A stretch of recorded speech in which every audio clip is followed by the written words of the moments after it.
folks, I'm here with my Sire H7. This is from the Larry Carlton range of Sire guitars and clearly based on a Gibson ES335. I've had this guitar for about 3 months now, so I thought it's time to do a proper demo and review. And the way I like to do these kind of videos, I've recorded various clips of me playing this guitar using the various different pickup combinations and through a variety of different tones and different styles. So you'll hear some clean, straight clean tones, some kind of bluesy, crunchy tones, even some high gain stuff, and maybe a few different effects, just to see how this guitar does in all of those different contexts. And then I'm going to give a bit of a breakdown of my thoughts on the various different features.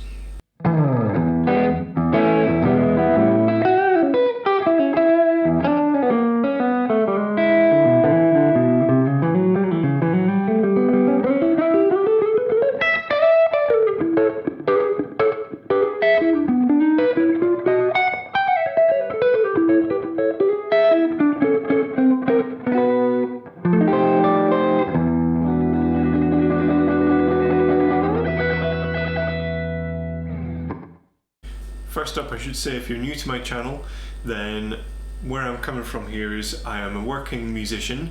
I do a lot of teaching, I do some session work, recording, I do a few gigs, and I'd never actually owned a semi-hollow guitar before, so I wanted one to kind of give me that option of that kind of sound, that very specific kind of sound that these type of guitars have, that can be useful in recording situations, and certain gigs might be useful to have, and also just because I like them. So that's where I'm coming from, and that's where this review is coming from, in terms of, does it work for a professional musician to have this as a kind of a second guitar?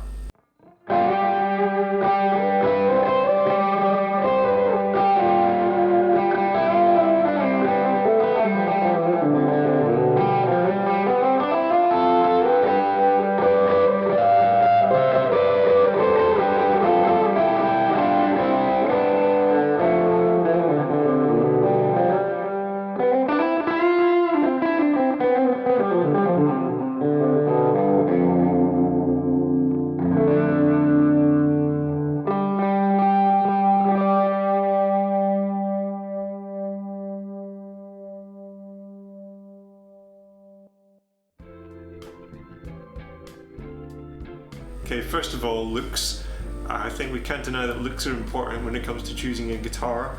You want something that's going to make you smile every time you look at it, and when I come in from a day of 8 hours of teaching guitar in a school, I want to be able to look at a guitar and actually still want to pick it up and play for myself, and this certainly does that. It looks seriously classy. As soon as I got it out of the box, I thought, yeah, this looks like a guitar that costs a lot more money than what I actually paid for it. So Sire have certainly nailed the 335 kind of look without it being a complete replica. I like the shape of the headstock, and really nice finish.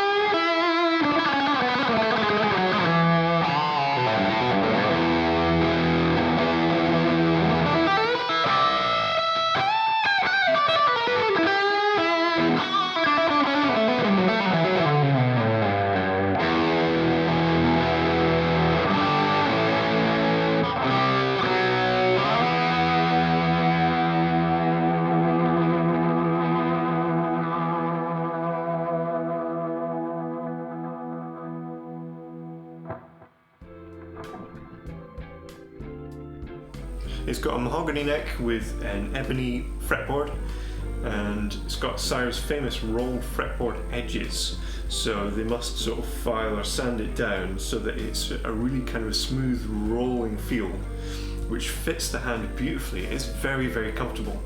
I've seen reports online, some people don't get on with this because if you bend a string the wrong way, down the way, you'll quickly run out of fret.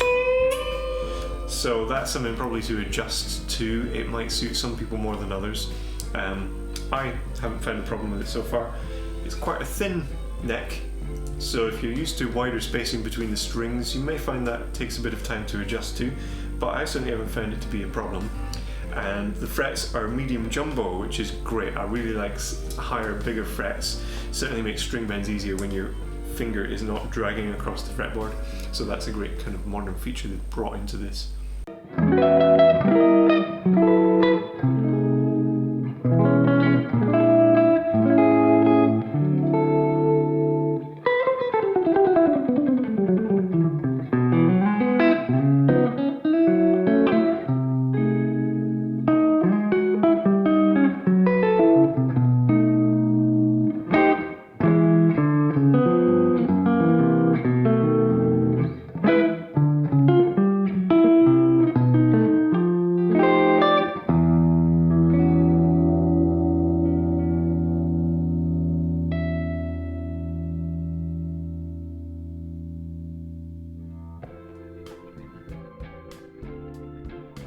Got a bone nut.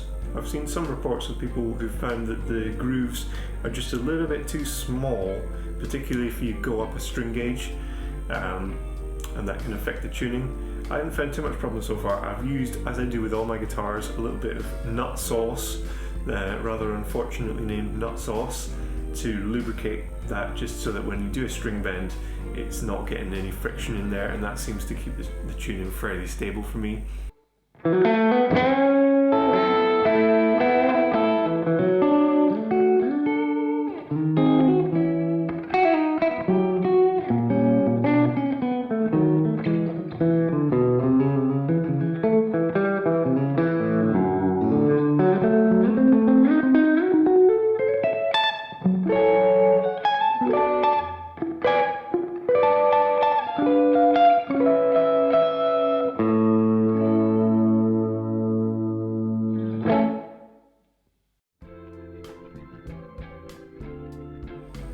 If you've played semi-hollow guitars like this before, you'll know they're not exactly light. The big old centre block of wood in the middle adds a fair bit of weight, so mine weighs in around 9 pounds, which is pretty heavy. It means if you were doing like a stand-up gig for a couple of hours, you'd certainly probably be a bit more tired by the end of it than if you were just using a Strat. But that goes with the territory with these kind of things.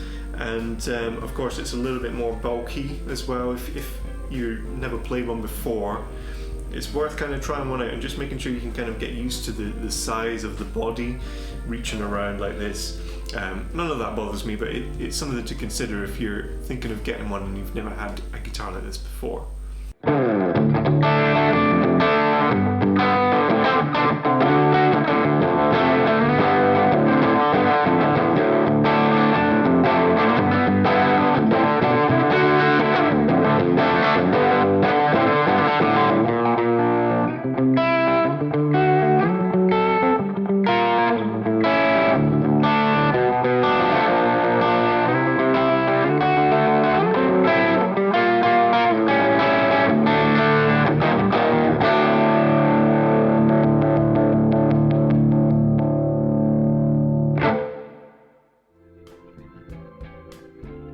In terms of sounds, I think the first thing to say is it's beautifully resonant without being plugged in, which I guess is a good sign about the quality of the wood and the build and everything else.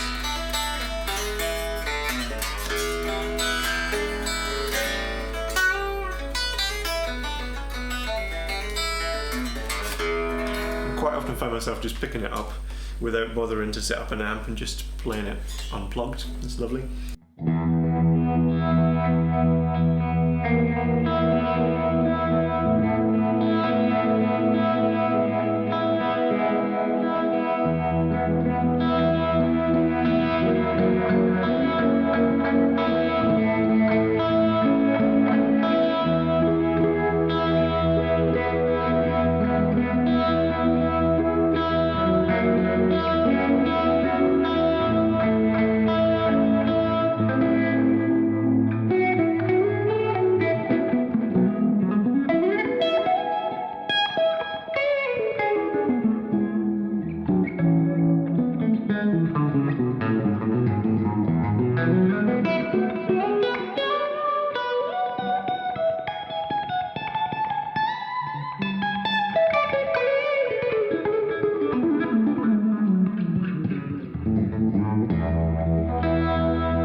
The pickups are made by Sire themselves, and they're lovely, bright, clear sounding humbuckers, approved by Mr. Carlton himself, of course.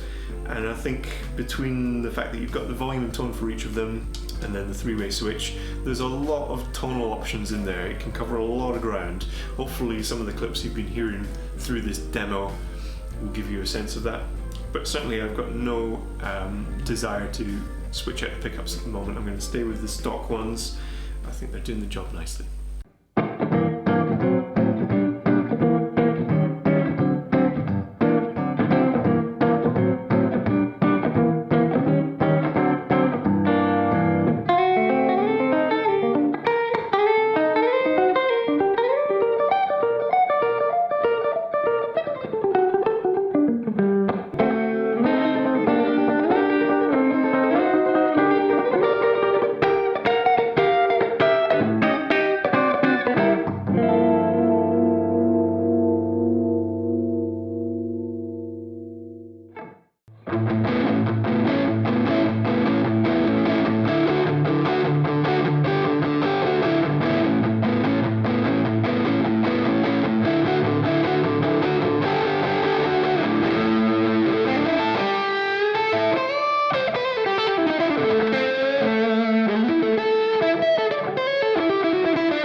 It's got Sire's own version of a Tune-o-matic bridge.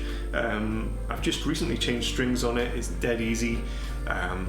Also quite easy to adjust the intonation, which I did at the same time. Just these little screws here. You can easily get a little screwdriver in and just adjust that so that all the notes are perfectly in tune up and down the fretboard. So no issues with the bridge whatsoever. I imagine, I haven't done it, but I imagine changing action would be pretty simple. It's just adjusting these little things here.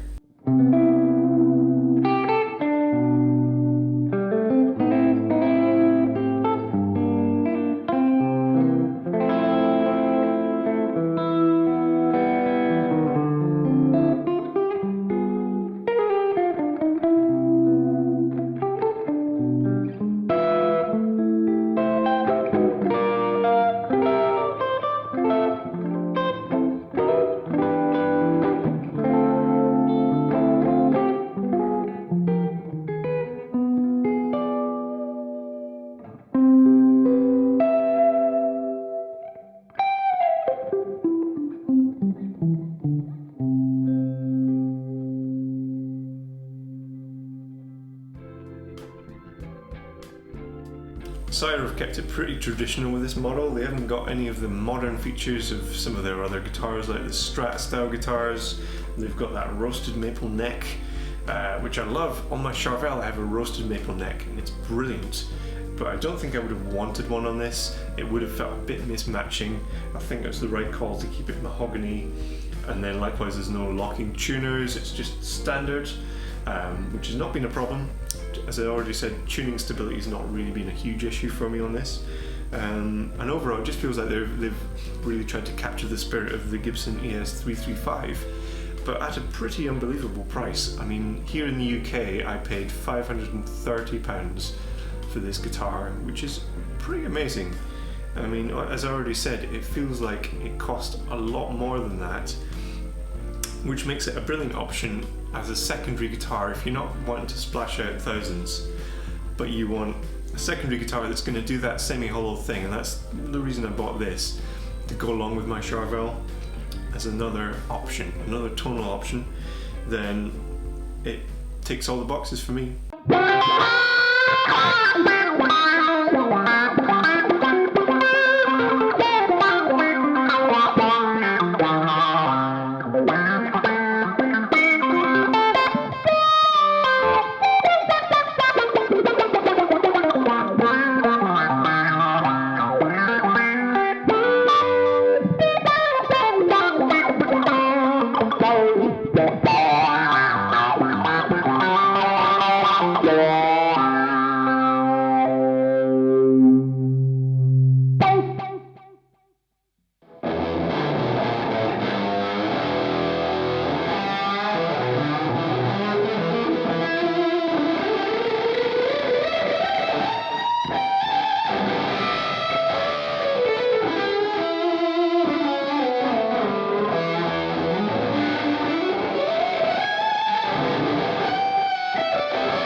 Hope you've enjoyed that little demo and review. Give us a thumbs up if you have. I really enjoy putting these things together. Check out the rest of the stuff on my channel if you haven't already. I've done other demos. I've done all sorts of jams and covers, including a cover of Larry Carlton's Room 335 on this very guitar. I'll put the link in the description below for that. If you don't subscribe already, then please consider hitting that button. That will help me out a lot. And I'll see you in the next video.